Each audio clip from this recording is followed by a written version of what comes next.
Nós publicamos recentemente uma postagem que tinha quatro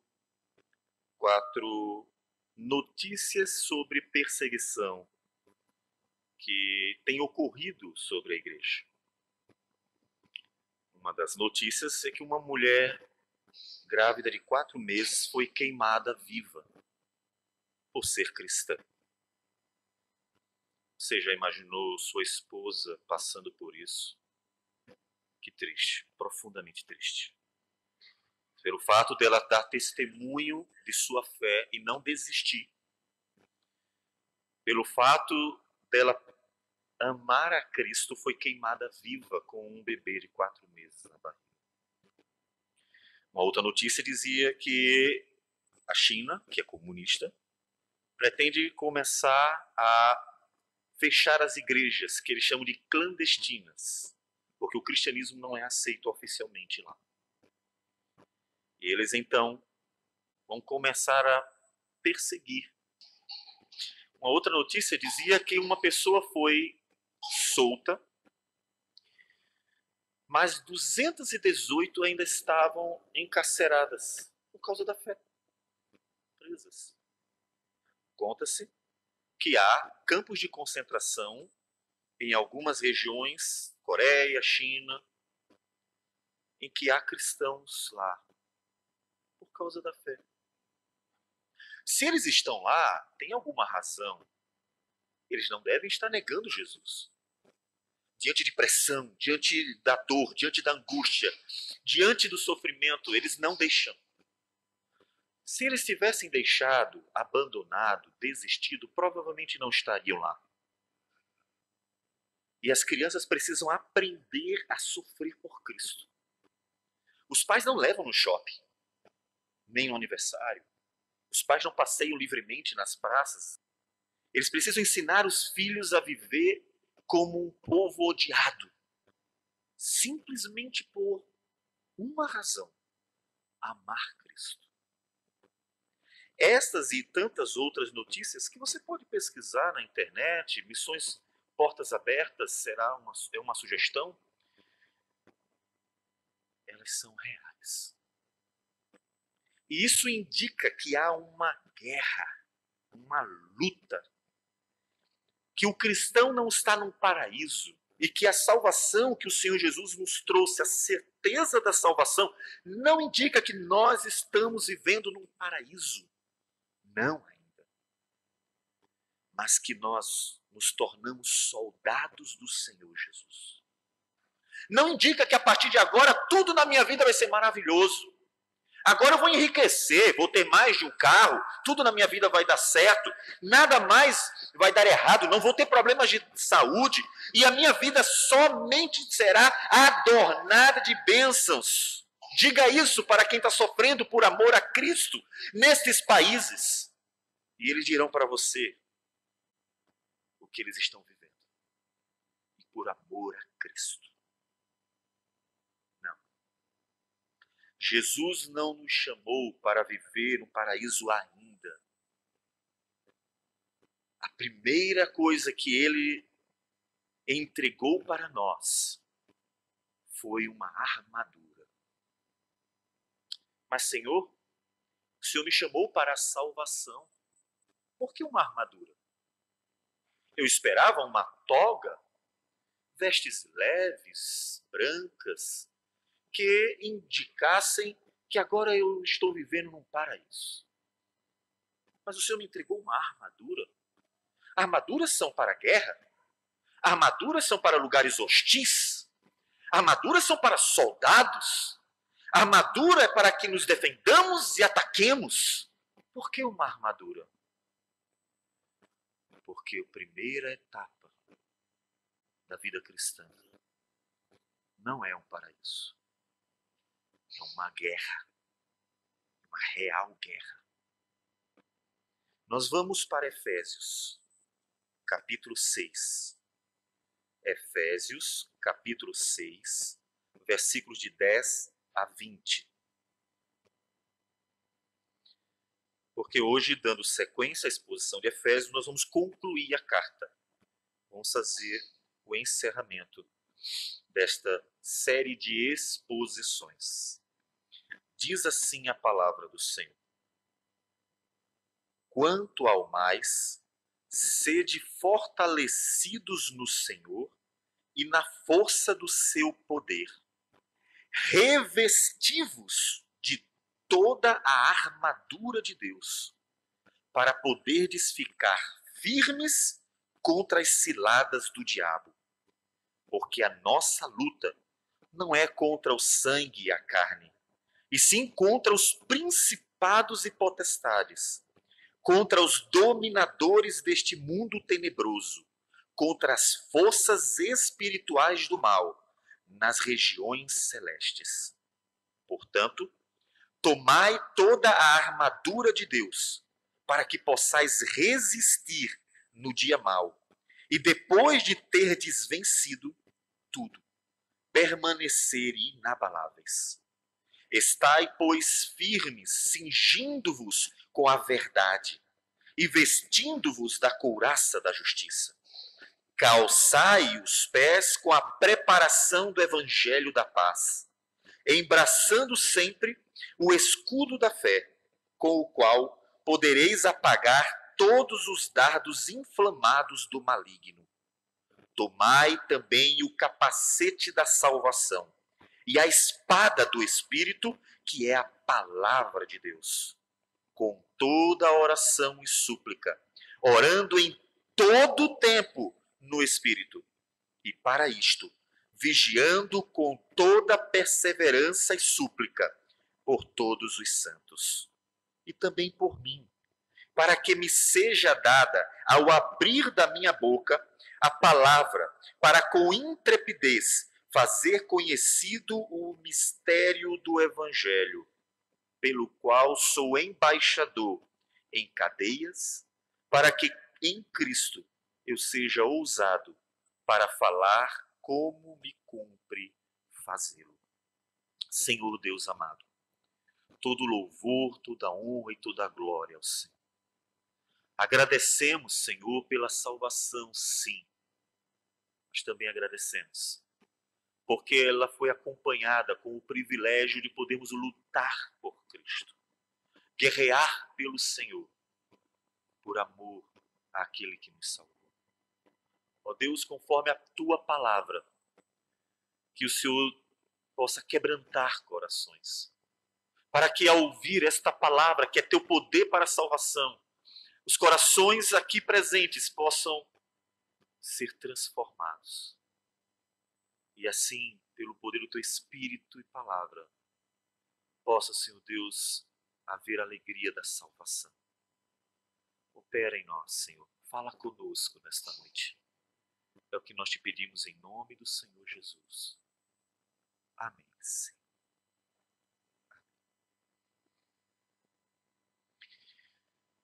Talvez você tenha esperado vestes diferentes, como nós falamos. Vestes diferentes daquela que Jesus verdadeiramente, realmente entregou. Jesus não entregou para você roupas leves para um viver tranquilo. Jesus não entregou muito menos roupas de banho para vivermos na praia. Jesus não nos deu um oásis para nos regalarmos. Jesus entregou uma armadura, que veremos o que significa. Por que isso? O versículo 10 diz: quanto ao mais, sede fortalecidos no Senhor e na força do seu poder. Porque é necessário estar forte, fortalecido, pronto para alguma coisa. Senhor, o que eu faço com esta armadura? Uma armadura é para a guerra? Eu estou indo para a guerra? Sim. No momento em que o Senhor Jesus nos chamou, no momento em que aconteceu o que nos diz Colossenses capítulo 1, versículo 13, Ele nos libertou do império das trevas e nos transportou para o reino do Filho do seu amor, nós aderimos à guerra contra o império das trevas. No momento em que o Senhor nos tirou do domínio do império das trevas, vencendo por nós, por intermédio do sangue do Cordeiro que tira o pecado do mundo, em Apocalipse diz que houve guerra no céu. Pelejou Miguel e seus anjos contra o dragão, houve guerra no céu. A redenção, ela tem como contexto, como pano de fundo, uma guerra. E por isso, quando fomos tirados por força, por poder, por braço forte do império das trevas, à semelhança de como Deus procedeu quando tirou Israel do Egito, arrancando com força por todos aqueles milagres extraordinários que mostraram a soberania dele, o poder dele sobre o Egito e seus deuses. Quando isto aconteceu, Deus nos colocou no reino dele para lutar por ele. Porque ainda estamos em guerra. O reino de Deus contra o império das trevas. Por isso, Jesus disse: edificarei a minha igreja e as portas do inferno não prevalecerão contra ela. O império das trevas não resistiria ao ataque da igreja, que por meio do evangelho, a espada do Espírito, atacaria para tirar outras vidas do jugo das trevas. Para isso é preciso estar forte. Uma das preocupações que um país deveria ter com o feminismo, que tem tomado conta de todas as esferas da sociedade, é que o feminismo fragiliza o homem, que vira uma mocinha. E que, sensibilizado demais, mole demais, ele é incapaz de lutar numa guerra. Já imaginou o Brasil numa guerra? Um monte de homem que não tem coragem de enfrentar as mínimas batalhas do dia a dia da vida, tendo que ir para um lugar onde o sangue escorre pelas ruas, e então abraçar uma arma para matar o adversário, para defender a sua família. Imagine homens que não foram preparados para lutar pelo seu povo, pela sua família, lutando repentinamente numa guerra inesperada que eles não cogitavam que um dia acontecesse. Seria um massacre. Brasileiros contra muçulmanos. Seria um massacre. Eles aprendem a lutar desde cedo. Nós aprendemos a ir ao shopping. Seria um massacre. Por isso Paulo está dizendo, vocês têm que estar prontos. Porque a guerra do reino de Deus contra o império das trevas é real. E para que a igreja não venha a ser derrotada, para que os homens e mulheres, as crianças, adolescentes, jovens e adultos não venham a ser derrotados, perder a batalha, é preciso estar forte. Você está pronto para a luta? Seu filho está pronto para a luta? A luta travada na escola, que desde cedo ataca o cristianismo. Minha filha vem costumeiramente trazendo informações de professores evolucionistas, ateus, que tentam colocar na cabeça das crianças de que Deus não existe, que fomos fruto de uma casualidade e que faz algum tipo de sentido dizer que o homem é fruto de uma evolução sem nenhuma mente inteligente. Tudo feito por acaso. Tudo feito simplesmente por acaso. E são crianças. De 8, 9, 10, 11 anos. Sem saber que estão numa guerra. Uma guerra real. Em que os professores estão tentando fazê-los negar a existência de Deus. É uma guerra. Uma guerra que será travada na universidade pelo seu filho adolescente jovem, em que ele terá que discutir com doutores que dirão tantas vezes abertamente: o meu propósito é fazer com que aqueles que são crentes nesta sala terminem o período negando a existência de Deus. Como nós ouvimos de um amigo da universidade que afirmou o professor ter dito isso em sala de aula. Propósitos, algumas vezes escondidos, outras vezes expostos. Mais uma guerra. Você está pronto para ela? Está pronto para lutar mesmo? Tem certeza? Com todo esse conforto, esse mimo, as almofadas fofinhas, a televisão fácil acesso, com todo o glamour da cidade e todas as facilidades e as roupas quentinhas e tudo tão gostoso e tão bom, será que estamos prontos para lutar? Tão afofados, tão adocicados, tão fragilizados, com apenas o conforto de um dia a dia. O que Paulo diz é: sede fortalecidos no Senhor e na força do seu poder. Por que, Deus? Por que eu preciso estar forte? Tem alguma coisa? O Senhor não nos mandaria ser fortalecidos, estar fortes por acaso? O que é o primeiro problema para a igreja diante da realidade da guerra entre o reino de Deus e o império das trevas é que boa parte do povo de Deus em nosso país parece ignorar ou desconhecer a guerra. De um lado, a teologia da prosperidade tem iludido, enganado e feito com que muitos estejam pensando que a vida cristã é mais um paraíso do que uma guerra, fazendo com que o povo esteja despreparado para qualquer luta. Por outro lado, todo o conforto de uma vida social cheia de tecnologia tem fragilizado e acomodado os cristãos em nossos dias, que pouco esforço dispõem para fazer a obra do Senhor.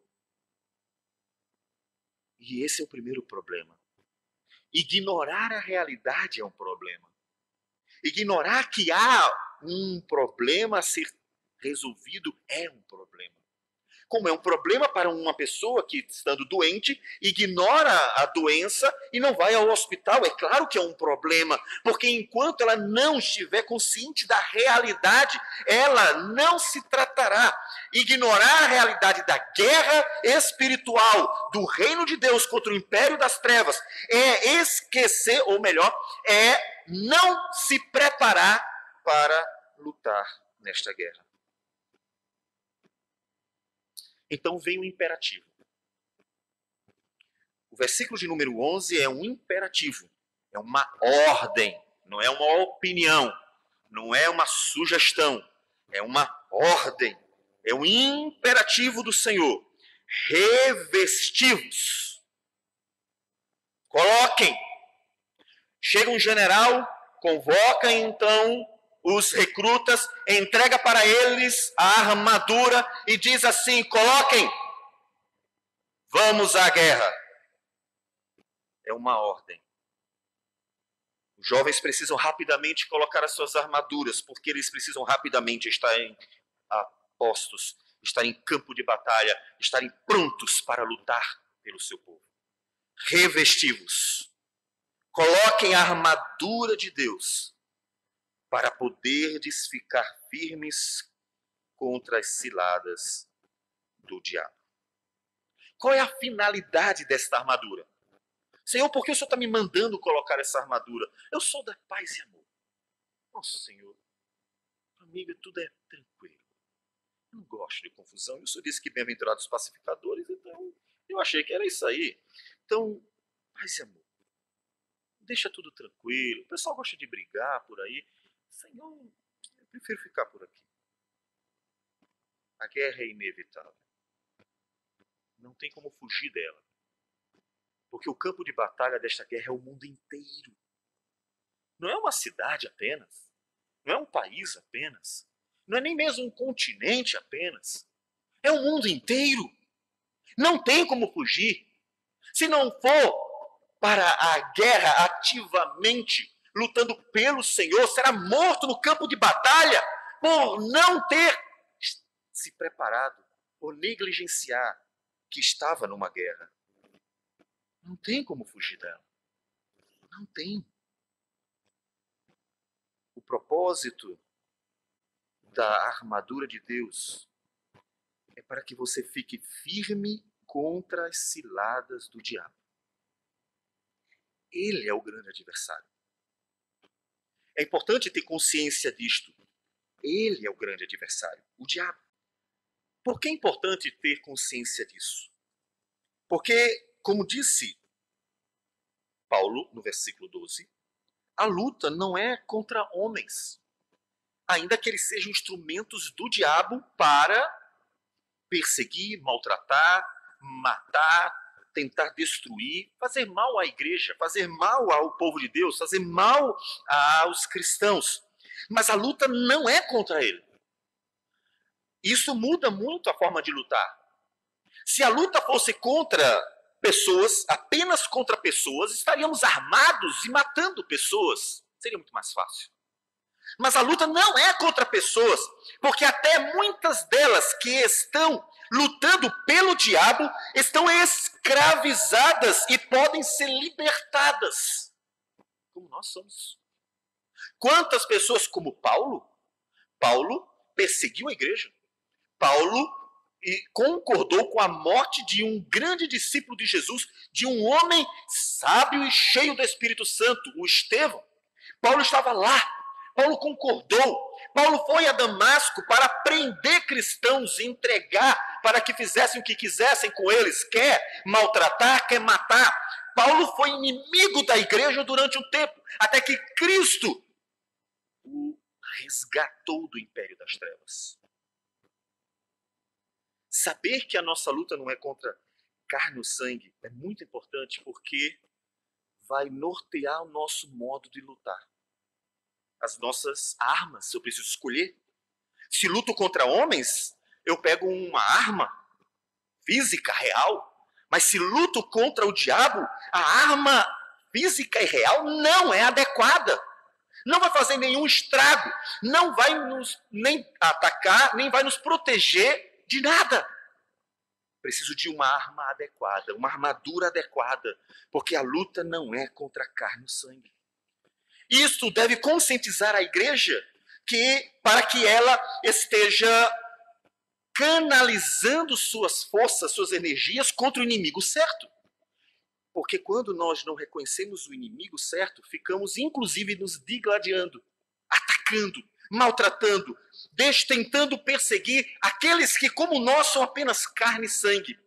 E esquecendo que muitos daqueles que hoje lutam pelo diabo podem ser resgatados, podem ser tirados, podem ser transportados do império das trevas para o reino do Filho do seu amor, do amor de Deus. Conscientize-se disso. A armadura é necessária para estarmos firmes contra as ciladas do diabo, que do amanhecer ao anoitecer, tantas vezes vai tentar destruir, prejudicar e fazer você enfraquecer, e tantos outros propósitos e tantos meios ele usará para tentar fazer mal à igreja de Cristo. Porque é ele o inimigo. Então nós precisamos de armas corretas. Nossa luta não é contra o sangue e a carne, e sim contra os principados e potestades, contra os dominadores deste mundo tenebroso, contra as forças espirituais do mal nas regiões celestes. Este é o adversário. Aqueles que tentam destruir a igreja, como disse, perseguindo fisicamente ou perseguindo culturalmente. Alguns usam bombas para destruir o povo de Deus, matando, usam armas para tirar a nossa vida. Outros atacam pela cultura com ideologias erradas. Outros fazem todo tipo de pressão psicológica para tentar maltratar o povo de Deus.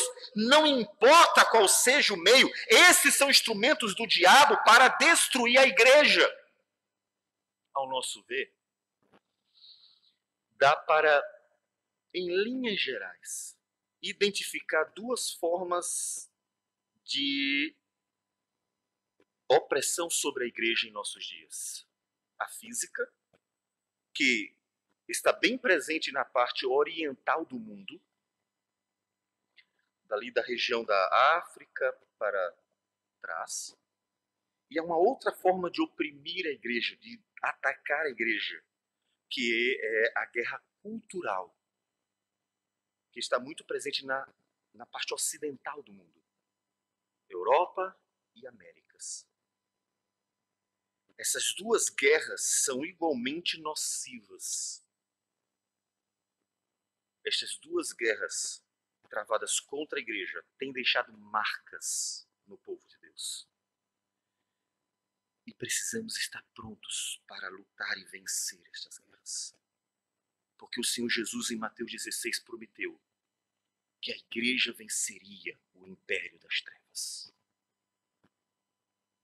Portanto, já que temos que colocar a armadura como imperativo, versículo 11, para que estejamos fortalecidos, fortes na força do poder de Deus, e com a finalidade de estar protegidos contra as ciladas do diabo, sabendo que a razão disso é que nós lutamos contra o império das trevas e não apenas contra homens. Diante de tudo isto, Paulo traz para nós, no versículo 13, a conclusão. Portanto, tomai toda a armadura de Deus, para que possais resistir no dia mau, e depois de terdes vencido tudo, permanecer inabaláveis.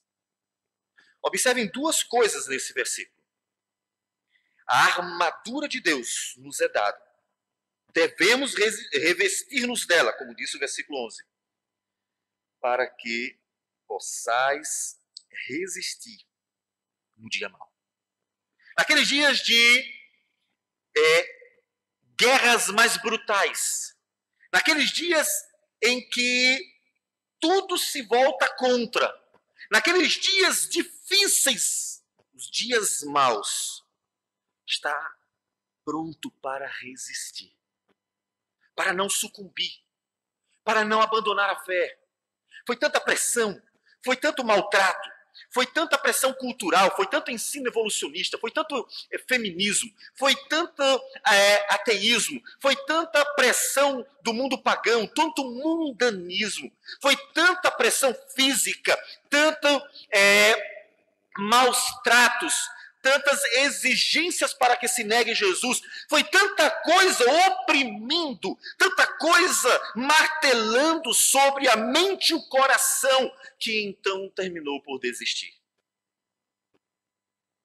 Tomai a armadura de Deus para que possa resistir naquele dia. Aguentar firme.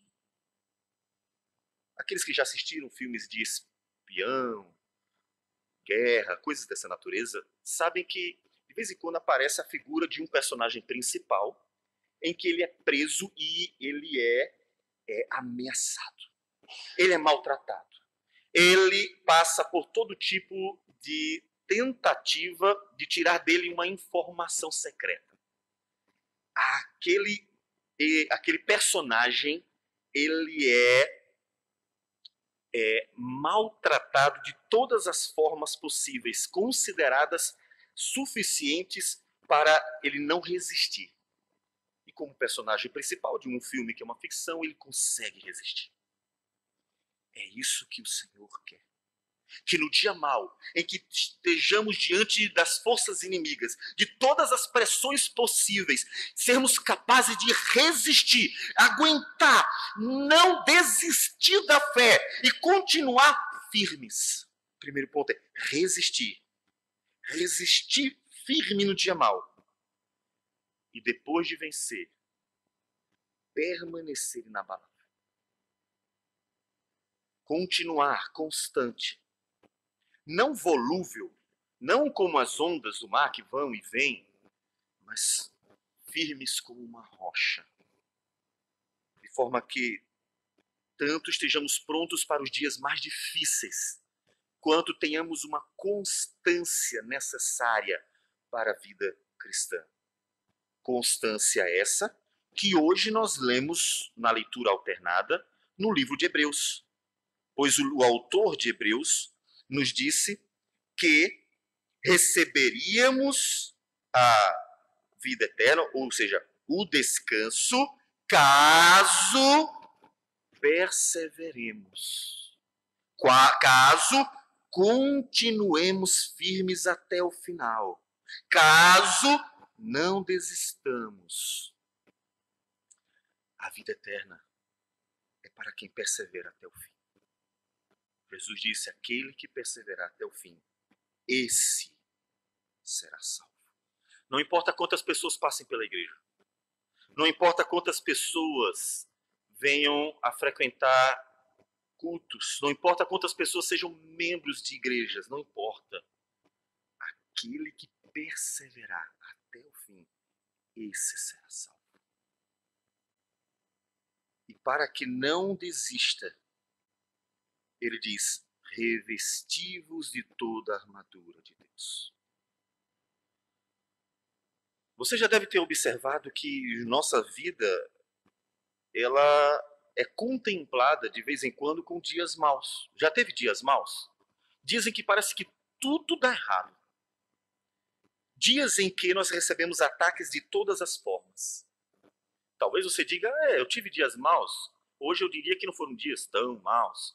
Provavelmente porque a palavra diz que Deus não nos deixa ser tentados e provados além da medida que nós conseguimos. E tendo em vista que a sua fé era fraca, Deus permitiu que você passasse por um dia mau de mesmo nível. É como um jogador de um joguinho que precisa escolher o nível fácil, o nível médio e o nível difícil. E você, tendo fraqueza na fé, Deus dá o nível fácil. À medida que você vai se desenvolvendo, Ele que é fiel e não permite que nós sejamos tentados além das nossas forças, Ele então nos dá o nível médio. Para que somente no momento adequado Ele nos coloque no nível difícil. Para que honremos o nome dEle como soldados valentes, como foi Davi e os heróis da fé de Hebreus 11, que estavam prontos para até morrer por Cristo, se necessário fosse. Aqueles que nós vemos em Apocalipse. Então, para que não desista, é preciso tomar a armadura de Deus. A partir do versículo 14 ao 17, vai aparecer a armadura. Um outro problema surgiu em nossos dias. Um evangelicalismo cheio de misticismo pegou o texto da armadura de Deus e destruiu ele. E transformou num misticismo, numa, entre aspas, espiritualização do texto, que nada mais é do que um misticismo pagão. Fazendo da verdadeira armadura de Deus apenas um ritual em que pessoas fazem um monte de gestozinhos, e esses gestozinhos, como uma dancinha teatral, parece trazer sobre a pessoa algum poder sobrenatural. Não tem nada a ver com isso. Nós veremos o que é a armadura de Deus. Nós veremos que teatro e ritos teatrais não vão nos proteger do diabo em medida alguma. Quando Satanás chegou diante de Jesus para tentá-lo, Satanás tentou Jesus nas suas fraquezas. Naquele momento ele estava com fome. A fraqueza dele seria esta. Então ele o tentou naquele momento para que ele caísse na sua tentação exatamente no ponto mais fraco do momento, da ocasião. O Senhor Jesus venceu Satanás tanto naquele momento quanto nos outros dois momentos. Em todos os três momentos, as três tentações de Satanás sobre Jesus, Jesus venceu totalmente por meio de um instrumento: a palavra de Deus. E é ela que é o material da armadura que nós veremos agora. No versículo 14, nos diz: estai, pois, firmes, cingindo-vos com a verdade. Creio que ninguém tem dúvida do que seja a verdade. A tua palavra é a verdade, diz a Escritura. Cristo se referiu a si mesmo como a verdade. Ele que é a palavra viva de Deus, pelo qual o universo fora criado e também os pecadores redimidos. A verdade é a palavra de Deus. Cingindo-vos com a verdade. É preciso conhecer a verdade para lutar contra todas as mentiras. Você não precisa conhecer as mentiras para lutar contra elas. Você precisa simplesmente conhecer a verdade. Porque se todo mundo sabe o que é branco, no momento em que aparece uma tinta preta, ela saberá que não é branca. Não importa as variações azul, vermelho, rosa, amarelo. Não importa quais sejam as muitas variações das cores. Se você sabe o que é branco, qualquer outra tinta, qualquer outra cor, não será branca. Porque você sabe o que é branco. Aquele que conhece a verdade está pronto para todas as mentiras do diabo. Aquelas mentiras com aparência de piedade. Paulo chega a dizer que muitos inventaram doutrinas com aparência de piedade, como o culto aos anjos. Coisas tão piedosas à vista, rituais tão singelos, mas tudo não passava de uma mentira. Porque Deus nunca ensinou aquilo. Cingindo-vos com a verdade. Vivemos num mundo cheio de mentiras. Não só as pessoas vivem contando mentiras, mas existem ideologias mentirosas. Um mundo de mentiras ensinadas na escola, nas universidades, no trabalho. Um mundo de mentiras. E é preciso viver, conhecer, estar cingido, estar vestido com a verdade. Você está vestido com a verdade? Se chegar um grupo herético qualquer, uma seita qualquer, um grupo de falsas doutrinas qualquer, bater a sua porta e quiser conversar com você, vão encontrar você cingido com a verdade, vestido com a verdade. Satanás bateu a sua porta e agora ele quer ver se consegue desviar você da verdade. Você está cingido com ela? Está vestido com a verdade? Se você está vestido com a verdade, nem se incomodará em até sentar um pouquinho. Vamos sentar aqui. Pega lá o seu chimarrão, traz, vamos conversar um pouquinho. Vamos ver o que vocês têm a nos dizer. Vocês vão ouvir o que eu tenho para dizer. Num confronto, num duelo contra o império das trevas, a verdade sempre prevalecerá. A mentira nunca prevalecerá, porque a mentira é a negação da verdade. A verdade é o que é. Deus é a verdade existe, a mentira não existe. A mentira é só uma negação da verdade. Então a verdade sempre prevalecerá. Como a luz e as trevas. O que são as trevas? As trevas não existem. Elas são a ausência de luz. Você apaga a luz, surgem as trevas. A luz é, as trevas não.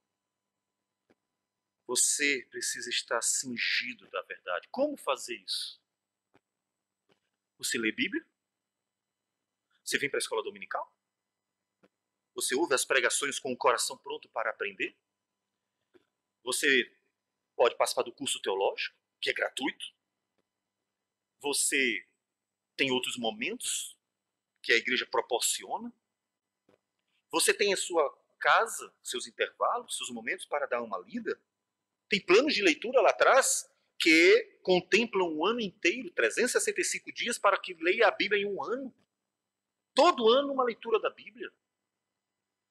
Você compra tanta roupa, e tantas delas são desnecessárias.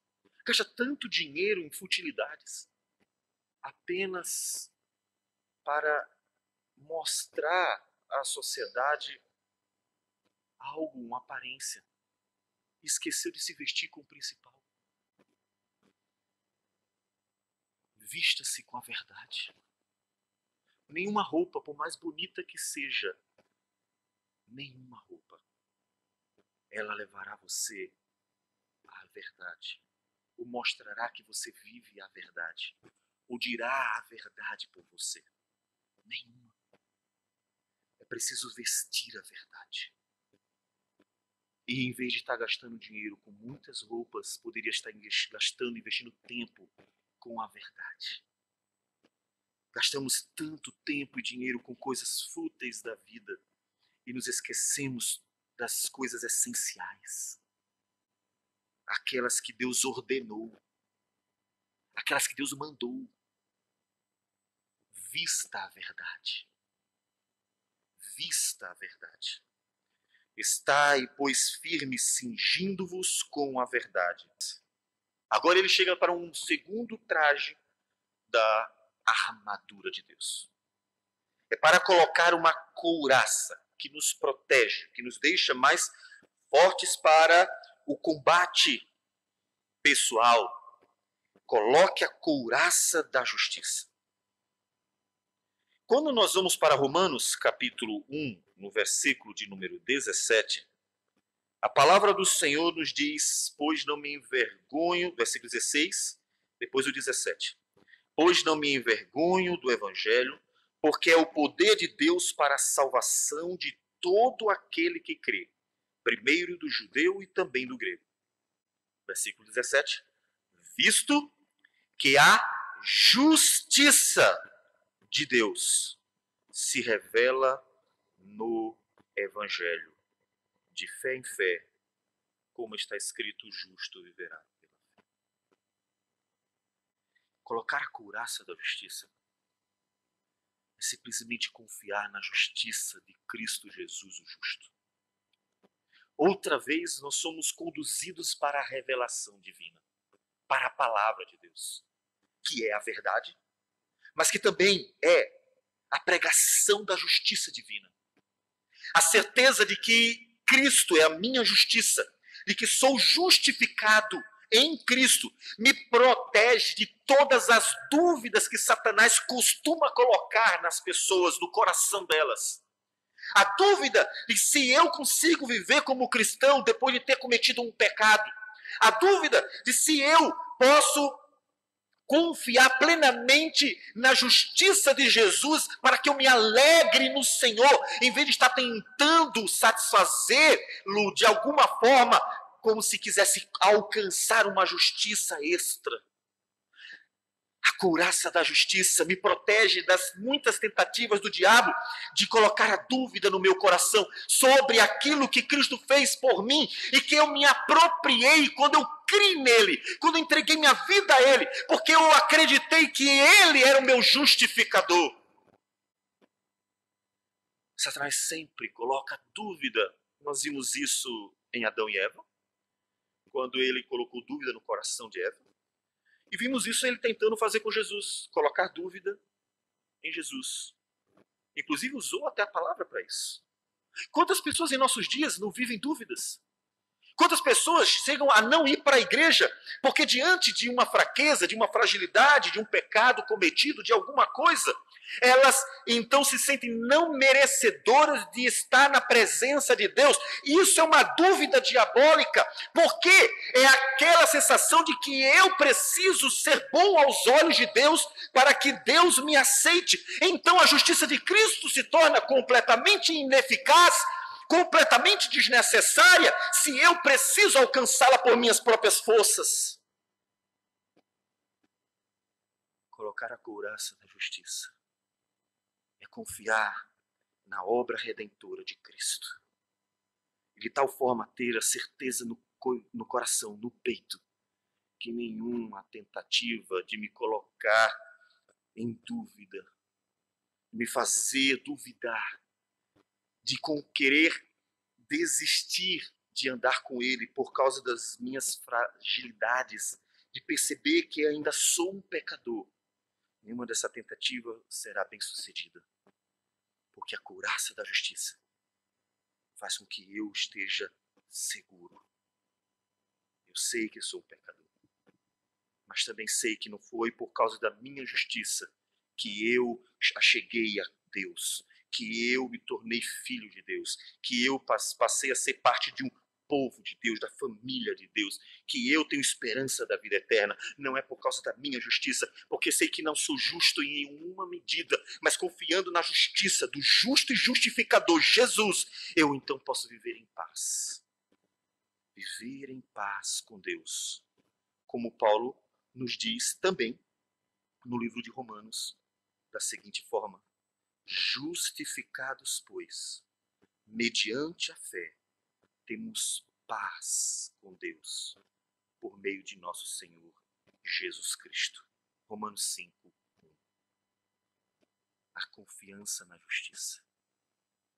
Há muitas pessoas que, não tendo a couraça da justiça no seu peito, não estando protegidas com uma confiança na revelação que Deus nos dá sobre a eficácia da justiça do Senhor Jesus para nós. Quantas pessoas vivem uma vida volúvel, indo e vindo, e tendo mais tristezas do que alegrias, porque olha mais para si mesmo do que para o Senhor Jesus. Para estar pronto, protegido contra as ciladas do diabo, que querem enfraquecer o povo de Deus, que deveria estar evangelizando, atacando o império das trevas, e não frágilzinho, se protegendo de forma tímida, e em vez de estar servindo, está passivamente vivendo um evangelicalismo infrutífero. Por causa dessa tentativa do diabo, a igreja precisa estar pronta para resistir a esses ataques. Então, vista a couraça da justiça, confiando na palavra de Deus que nos diz que a justiça de Cristo é suficiente para a nossa redenção. E essa justiça é o meio pelo qual nós temos paz com Deus, ao crermos no Senhor Jesus. Versículo 15, Paulo continua dizendo: calçai os pés com a preparação do evangelho da paz.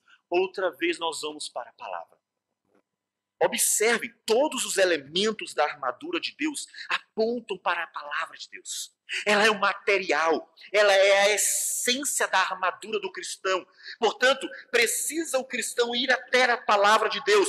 A forma do cristão se revestir da armadura de Deus é indo até a palavra de Deus, porque toda a armadura de Deus está aqui. Toda a armadura de Deus está na revelação de Deus acerca da salvação, da obra redentora, daquilo que Deus opera em nós.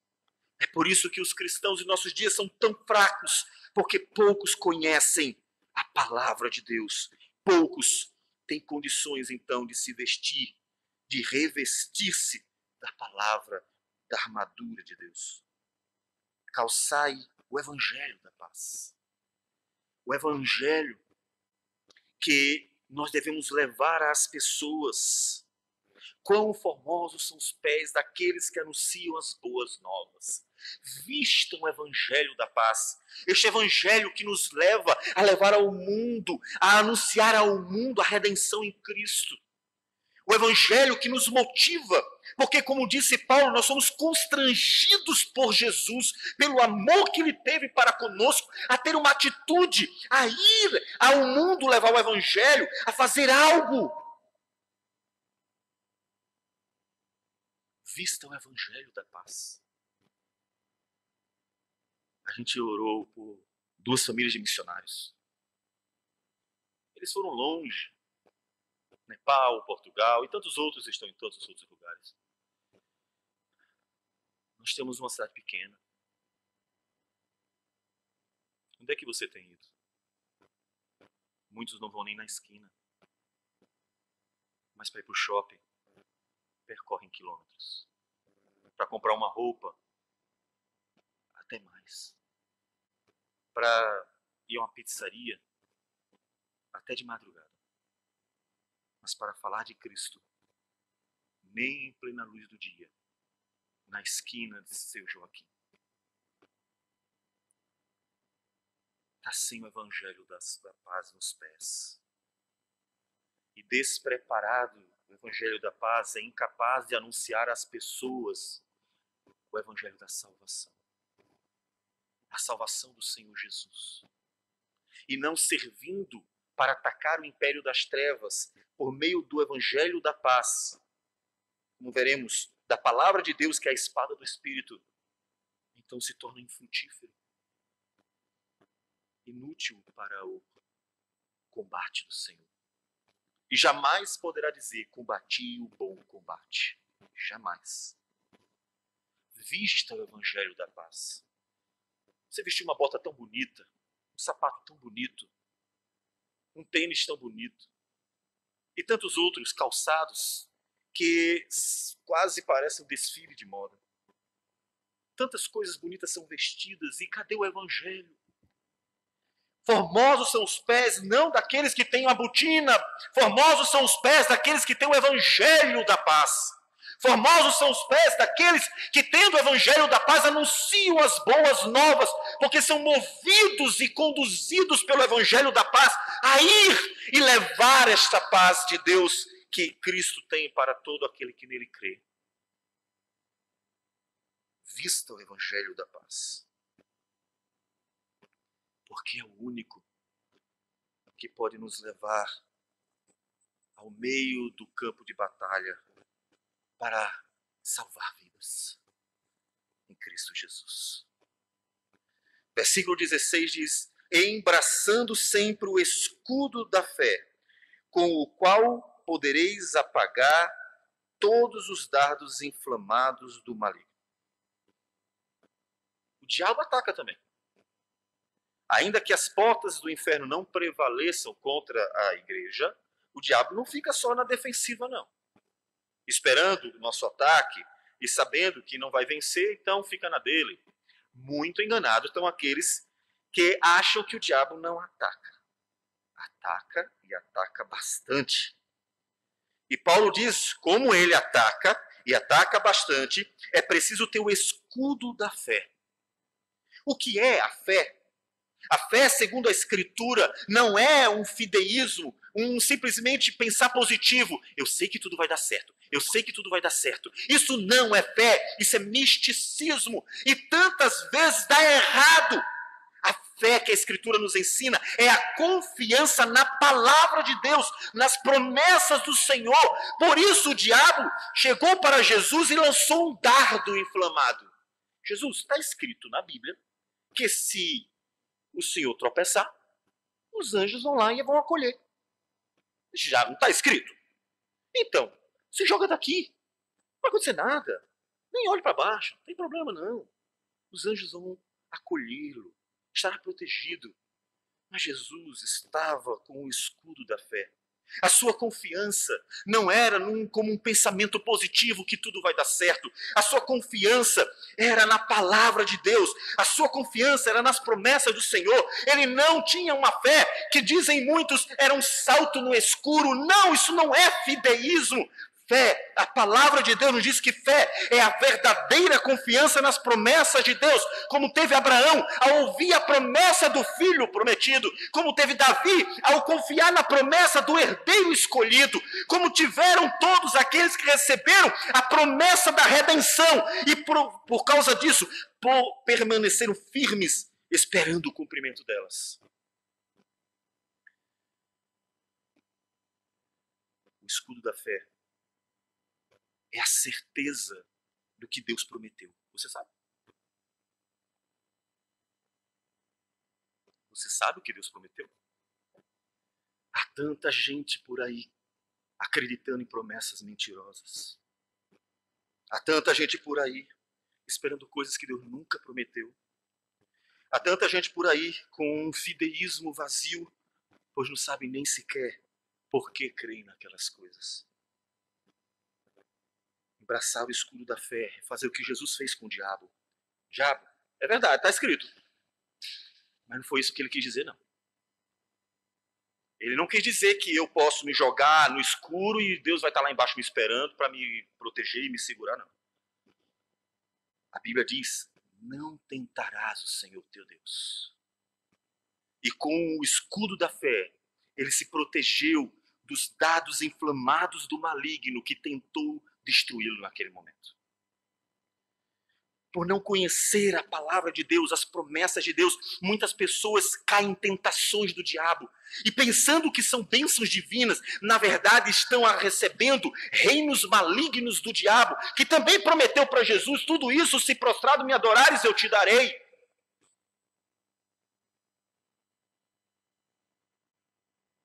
Para que você esteja pronto no dia que o diabo atacar, precisa ter um escudo.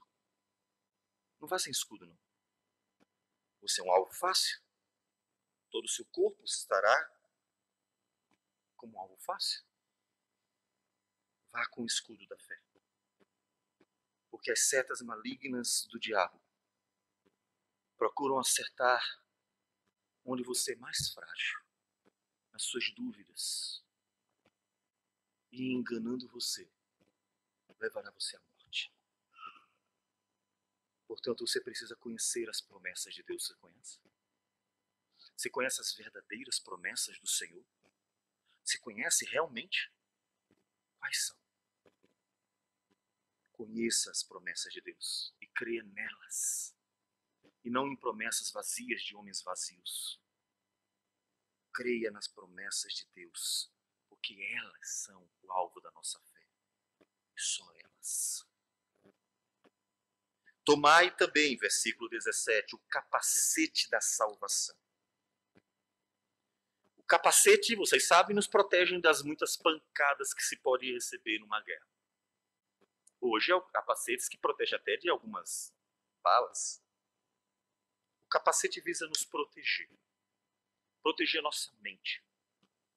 De receber pancadas que podem nos prejudicar seriamente.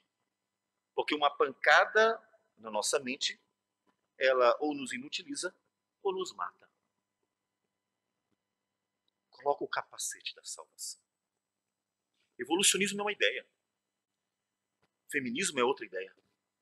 Ateísmo é outra ideia.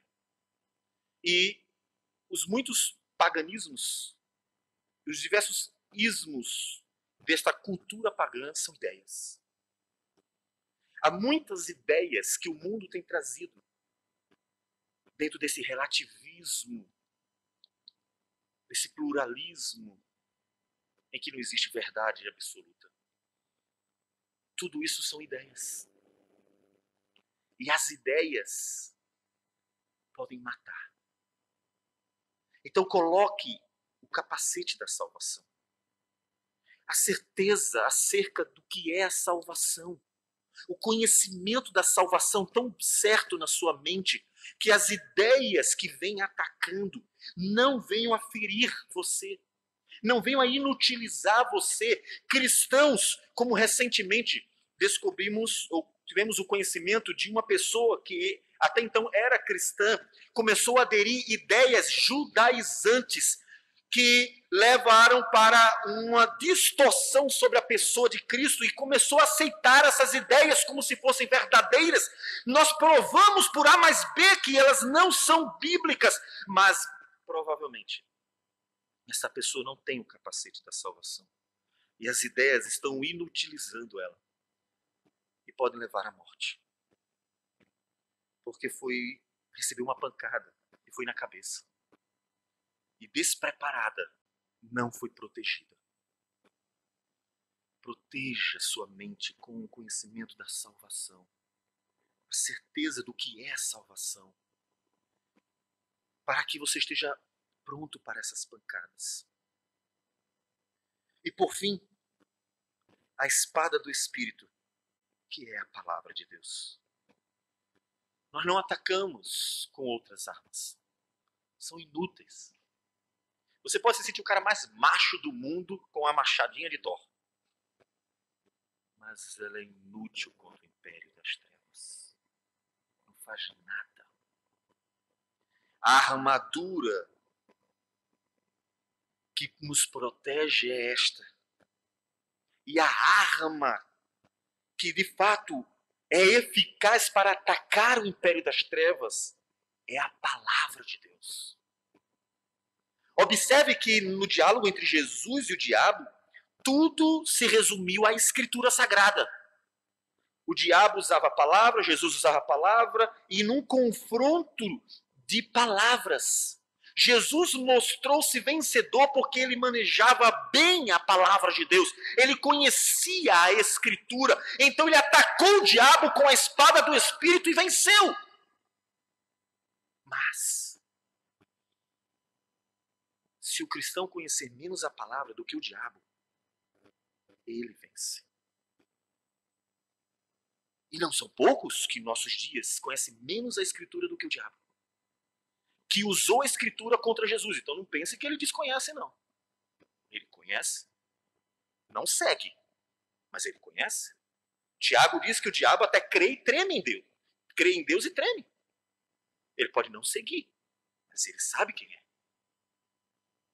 Quer atacar, quer vencer, quer ser um soldado de Cristo que um dia possa dizer: combati o bom combate. Então toma a armadura e a espada do Espírito e lute como um bom soldado de Jesus. Porque é esta armadura que protegerá você. E é esta espada, a espada do Espírito, que será eficaz no ataque contra o império das trevas, para nós podermos tirar das mãos deste império tantas vidas que lá estão escravizadas.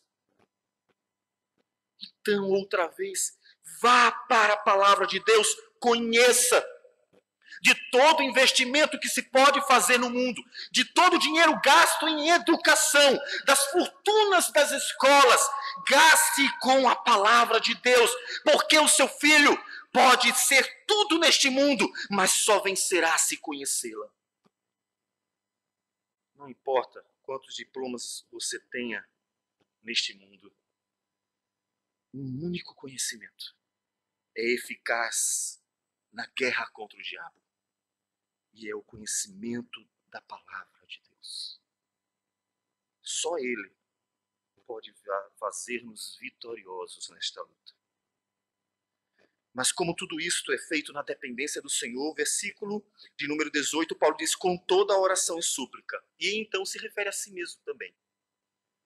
Tudo isto com oração, com dependência, numa caminhada com Deus, não de forma prepotente, arrogante, mas de forma humilde, como quem sabe que é pela graça de Deus que nós compreendemos a palavra dele e conseguimos fazer uso dela, tanto para nos protegermos dos ataques deste mundo, quanto para atacarmos o diabo com a espada do Espírito.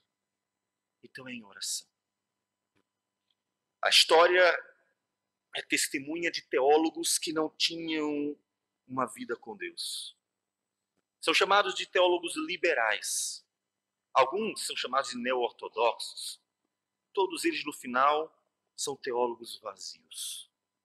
Eles até compreendiam várias coisas e deixaram registrado o conhecimento que eles tinham das técnicas para a interpretação da Escritura.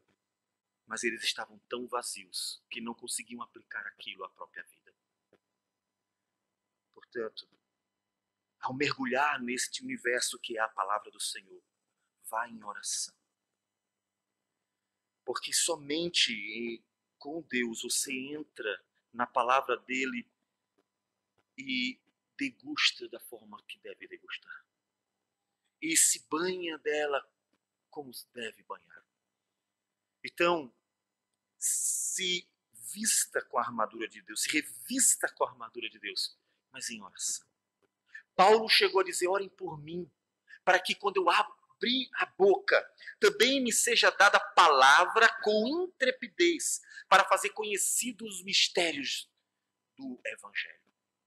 Então, Paulo entendia a necessidade tanto para ter coragem, quanto para ter sabedoria, a fim de pregar o evangelho com fidelidade, direitinho, diante das ameaças do diabo, tendo em vista que Paulo estava preso e preso estava sendo ameaçado. Então ele sabia que precisava do Senhor e da força do seu poder para poder vencer aquela batalha. E você? Você está consciente de que está numa guerra? Então se revista para que possa ser um bom soldado. Lembre-se, nem todos dirão um dia: combati o bom combate.